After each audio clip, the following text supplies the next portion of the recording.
Hello, I'm Erma Grego, and welcome to this edition of Senior Perspective.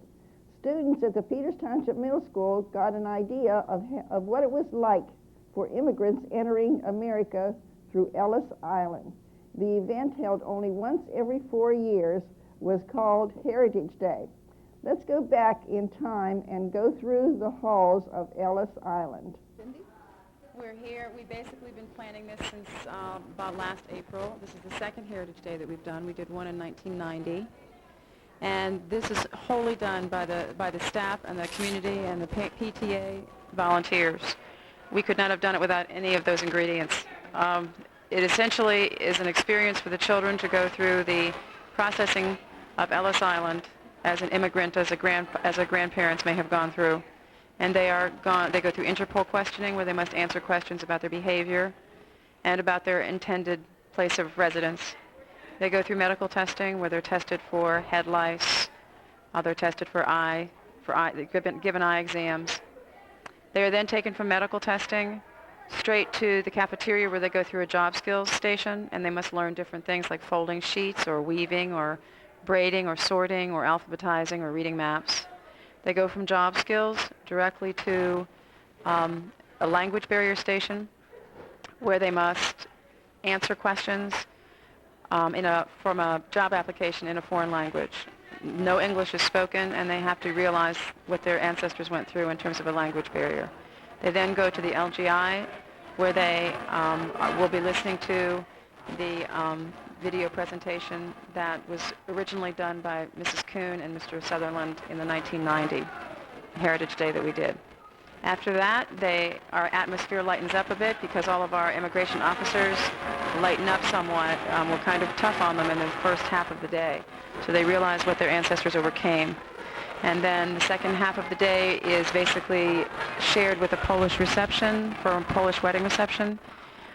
They then go to a Scottish piper. We have a very impressive list of entertainers, essentially, and presenters for this afternoon, one of which is a Scottish piper from Baldwin. We have John Hines History Center is sending 2 actors, essentially, who are dressed as immigrants and will answer questions as immigrants. We have a number of community members who have volunteered their time and efforts to hold stations for us. At the end of the day, students are collected in the gym, where they are naturalized as American citizens. Judge Trapeutic from Washington County is going to be coming in and naturalizing them. The band is then going to play God Bless America. Judge Trapeutic is going to share some of his personal experience with us. We're going to wrap it up with songs from the chorus, and then we will dismiss to the buses. So it's a very busy and packed day, and does take an enormous amount of energy and time, but the community, we couldn't have done it without everybody that participated, and it was a full-fledged effort by everyone. The students had no idea what they were getting into when they stepped off their buses that morning. Reality quickly set in as the boys and girls were herded away from their lockers. Police, volunteer parents, told the students to put their belongings in brown paper bags. The immigrant boys and girls were issued passports and passed through customs. We're on to our next stop, and I'd like to introduce you to Mr. Davies, and he's going to tell us something about what's going on. Right now we're taking them through customs, and they're being searched for any contraband, and then they go into the next stage where they are questioned about their past and anything else that they might be we might ask them about in there, such as anything they've done illegal, that type of thing. They also have to show them the passports, and then they have those stamped. And then once those are stamped, they take them up, and they're going to wait for the next station. We put them in a holding area. And then they'll be checked. When we leave there, they have to open up their passport and make sure that the stamp's there and show us the stamps before they're allowed to leave. Oh, and if it's not stamped, they can't leave. No, they cannot leave. And where do they go then if it's not stamped? They'll go to jail. We have a jail set up, and we also, any misbehavior, they are sent to jail. And any contraband, we decided that candy was the contraband. So any candy that we find when we're going through the bags, we take and put in, we take that away from them. So they don't like that too much. Well, then they realized what their ancestors really had to go through in order to come into the United States then. I think they do. We're asking them like what their date of birth is. I think they were caught by surprise when we started asking date of birth, place of birth, really being strict about it, and I think they started to get the idea of it, especially, like I said, taking the contraband. You're right. Well, they knew nothing about the questions you were going to ask before? No, they didn't. No, we tried to keep everything as secretive as possible for today. About all they knew, they were going to have paper bags and passports. That's all they knew. So everything else is new for them. So they were really surprised then. No, we hope so, at least, yes. So what is the next station that we go to then? Do you know? They'll go down to the medical station, which from what I understand is very interesting. That'll be downstairs, and that's where they'll be checked for any kind of diseases or anything like that, and they'll be quarantined if they have any problems. So hopefully they'll get to feel what it's like. Okay, well, thank you very much. Thank you very much. And it sounds like we're going to have a very busy day. Okay, thank you. Hi, well, we're down here in what's this called, the medical part? This is the medical station. Yes, the medical station. And you are? Jeff Reffert. Okay, and you're responsible for getting the children into groups into the medical part then? Right. Each group contains 150 children. The 150 children are divided into 15. There are 10 aisles with one medical examiner at each aisle. Oh, you made it very official then. Right. They go through a history and physical with the children, and they also have the children do a variety of tasks. It may be touching their toes. It may be taking their shoe off and examining their feet. They're doing a head-to-toe assessment on the children, checking the hair for lice, checking the eyes for discoloration or discharge, looking in the ears, the mouth, the arms, hand grip, a variety of things they're looking for. Oh, very, very thorough then. Is that what our ancestors had to go through then when they came in? I'm guessing that they went through a little more extensive than what we're going through. We've divided the area into 3 areas. There's a quarantine area for people who we feel may have some type of infectious disease that we need to isolate. There's also an area for those children who need to go back to their country due to a disability, and then there's an area where those people who have passed the physical will move on to the next station. Oh, all that to go through then, it all happens right here then. It happens here in 45 minutes. Yes, it does. Wow, that's a big job to do. So, well, I better let you get back to your job Okay, then. thank you. And thank you very much. You're welcome. Hi, now we're at this station here, and what is this part called? This is the job skills station where children are being evaluated on different skills that they can do. We have things such as weaving and laundry and construction, hairstyling, and they move from station to station and they are evaluated on their particular skills. Oh, I forgot to introduce you. So you are? I'm Aggie Kuhn. I teach social studies here at the middle school. So they go according to what jobs they could be finding or something once they get... Basically, they are just now being tried out to see what they are best skilled for. And then we would try to place them whenever we find out what skills they do have. Does that mean they could go all over in the United States or something like that, or is it just for one locality?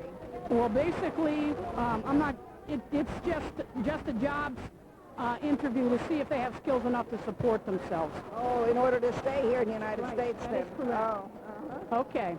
I got to go to my next station now. I'm sorry. Thank you. Thank you. Adding to the confusion was the language spoken by the customs officers. In real life, these officers spoke only English, while the immigrants spoke their languages. The tables were turned on this Heritage Day. The custom officers, the teachers, spoke French, Italian, and Japanese. S'il vous plaît, vite, vite, vite, vite, vite. Votre formulaire de demande d'emploi. Allez, s'il vous plaît. S'il vous plaît, on n'a pas beaucoup de temps. Il faut faire beaucoup de choses. Allez, je vais commencer avec Monsieur Rich. Nathan Rich, il est où, Monsieur Rich? Monsieur Rich, c'est vous? Alors, monsieur, vous venez d'Italie et d'Allemagne. C'est intéressant. Alors, vous parlez un peu d'anglais? Non, vous ne parlez pas d'anglais, d'accord. Qu'est-ce que vous avez fait comme expérience professionnelle? D'accord, vous gardez les enfants, c'est ça? Vous gardez les petits-enfants, c'est bien. Hi, well, we're at another station here, and my goodness, there's so many things going on around here, you can't keep track of everything. Indeed, you're up on the floor with all of the language stations. Oh, and you are? Sharon Mamero. Okay, and what language are you teaching? I teach French here at the middle school, and I'm teaching at the French station right now. Uh-huh. Yeah, I was listening there, and some of the words came back to me whenever I was in French class. Not too many. Not too many. Well, that's the idea, that hopefully, we'll jog some memories with our volunteers, and also we'll create some memories for the students here. Mm-hmm. And what is the idea of having them go through the language stations? The objective is for them to understand that when their ancestors came to this country at the beginning of the century, that they experienced a lot of frustration, some intimidation, confusion, and they also felt a lot of fear coming to a foreign country and not being able to necessarily speak the language. And so the idea is for us to create those same feelings in them so that they can understand that, in fact, anytime you go to a foreign country, there's a language barrier that one has to pass through. And that along with that barrier come these different feelings of anxiety and fear and frustration, etc. So we're trying to recreate that for them.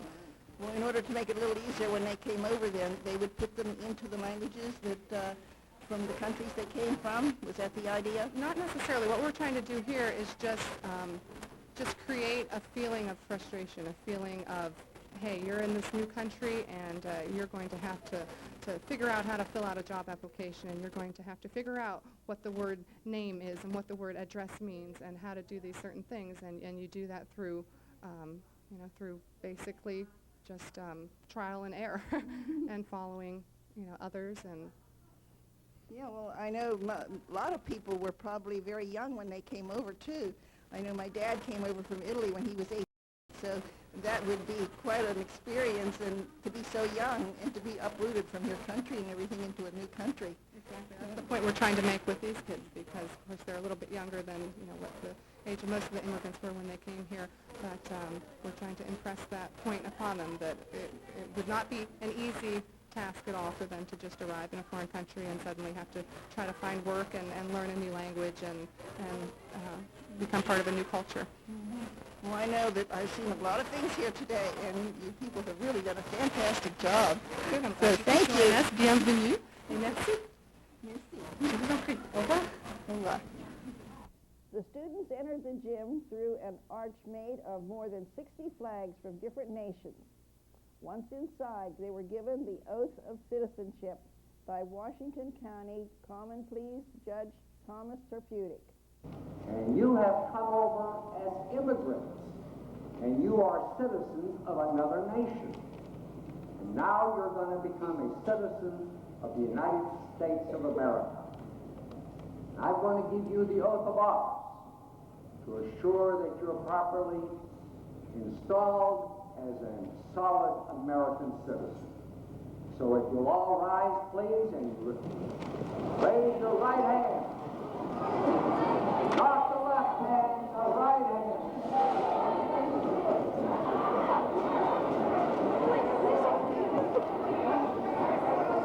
All right, settle down.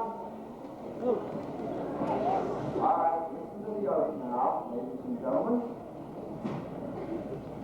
You and each of you do hereby declare on oath that you are absolutely and entirely renounced, and that your oath allegiance and fidelity to any foreign prince, potentate, state, or sovereign, of whom or which you have heretofore been a subject or citizen, that you will support and defend the Constitution and the laws of the United States of America against all enemies, foreign and domestic, that you will bear true and fair allegiance to the same, that you will bear arms on behalf of the United States when required to do so by law, and that you will take this obligation freely without any mental reservation or purpose of evasion, so help you God. You're naturalized.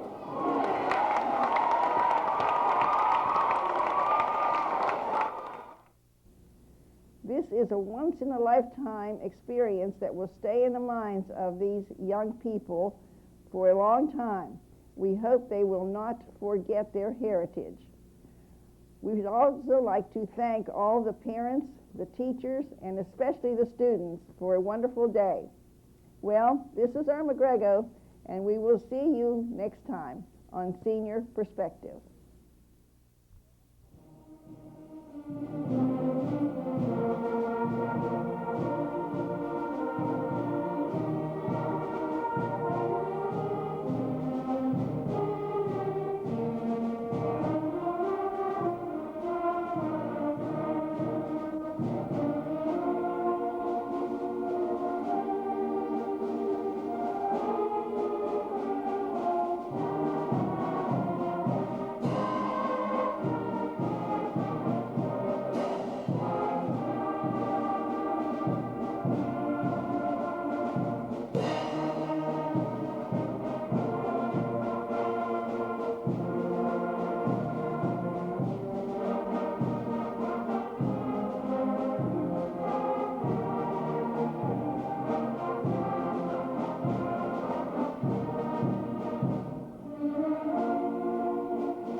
I would like to take this opportunity to thank a number of people for this day.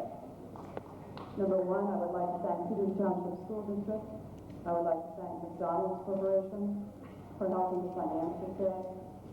I would like to thank Freeze Frame Photo for the photos in your passport. I would like to thank 84 Lumber for supplying the lumber for the deportation station. I would like to thank Food Gallery for supplying all those bags you guys love to carry around today. I especially would like to thank the PCA, who we could not have done this without. They were absolutely unbelievable. There were